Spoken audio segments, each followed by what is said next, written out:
안녕하세요. 네. 지난 시간에 이어서 이제 단체 급식 우리 개요하고 있거든요. 그래서 이번 시간에 할 거는 단체 급식의 문제점과 개선 방향, 그 다음에 학교 급식의 변천사, 그 다음 피급식자에 따라 가지고 우리가 급식을 나뉘는데 각각 그 급식의 특징에 대해서 할 거예요. 그리고 영양사의 정의, 영양사, 조리사 이런 사람들을 배우면서 영양사의 정의에 대해서 할게요. 그래서 단체 급식은 지난 시간에 약간 맛만 봤어요. 단체 급식이 어떤 거다라는 거. 근데 이번 시간에는 조금 더 깊게 들어가서 단체 급식의 문제점에 대해서 할게요. 단체 급식은 근데 도대체 뭐가 문제일까? 한번 생각해보고 갈게요. 단체 급식이 뭐가 문제지? 단체 급식 맛있다고 하는 분 본 적 있나요? 네, 맞아요. 단체 급식은 그냥 한 끼 때우기 위한 음식이지 맛있다고 생각하기. 그리고 아까 제가 뭐라고 그랬어요? 가격 낮다고 그랬죠? 영양사가 운영하기가 점점 힘들어져요. 우리 인건비 막 수직 상승하고 있잖아요. 예, 그러다 보니까 운영 관리하기가 너무너무 힘들어졌어요. 그래서 저는 되게 재밌는 게 뭐냐면은 나 지금 원가 관리 할 거예요. 원가 관리할 때 정확하게 알려드릴 거니까 지금 쓰실 필요는 없어요. 영양사가 우리가 관리할 우리가 한 끼 얼마 받아요. 그 중에서 원가 관리 3요소가 뭐냐면은 재료비, 인건비, 경비예요. 예. 그러면은 재료비는 영양사한테 있어서는 식재료비가 될 거예요. 예. 우리가 쌀 사고, 미역 사고, 새우 사고 뭐 이런 것들이 식재료비고, 인건비는 영양사 인건비, 조리사 인건비, 조리원 인건비, 예, 들어가고, 그 위에 경비라고 그러면 이제 우리가 산 무슨 프라이팬이라든가, 바트라든가, 아니면은 취방기라든가 이런 것들 감가상각비도 여기 들어가고, 수도세 들어가고, 전기세 들어가고, 가스비 들어가고, 아니면 뭐 내가 냅킨을 샀다거나 이런 거 다 여기 들어가거든요. 예. 근데 우리가 이런 거 하면서 최근 들어 인건비가 너무 올라갔잖아요. 그래서 사실은 이게 가장 커요. 재료비가. 그 다음에 인건비고 그 다음에 경비인데 이게 이거를 역전하는 현상도 요즘 일어나긴 해요. 네, 보통은 이게 재료비가 예전에는 단체 급식에 있어서는 한 60에서 65%를 재료비로 쓰고 인건비를 한 25에서 30 정도 쓰고 경비가 한 10% 내외였었거든요. 근데 이게 너무 올라가다 보니까 이렇게 뒤집히기도 하더라고요. 근데 저는 되게 황당했던 게 이게 올라갔는데 이것도 올라가요. 도대체 이건 왜 올라가지? 그랬더니 이것도 사람이 하는 일이래요.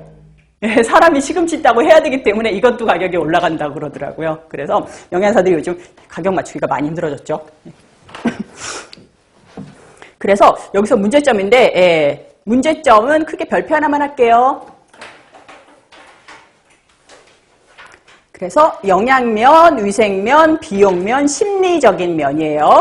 그래서 첫 번째 영양적인 면은 단체 급식이라고 그래가지고 그 사람의 영양을 충족시키지 못한다 이런 건 아니에요. 단체 급식이 이루어져도 한 사람당 영양 소요량은 충분히 영양사가 계산하고 나가기 때문에 집에서 만든 거랑 똑같아요.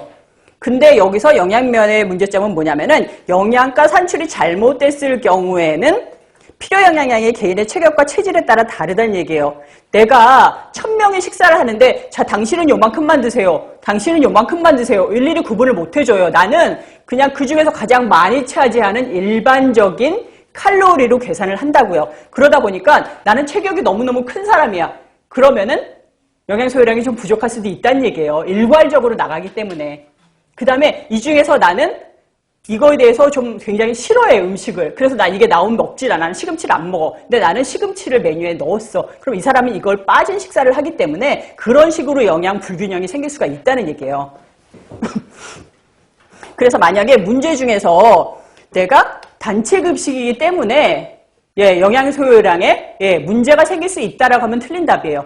이 개인적인 차가 있기 때문에 영양상 불균형이 올 수 있다고 하셔야 맞아요. 그래서 특히나 다량 조리 기술의 부족으로 맛이 저하되거나 기호가 맞지 않아가지고 섭취를 안 하는 경우에는 영양 부족을 초래하더라.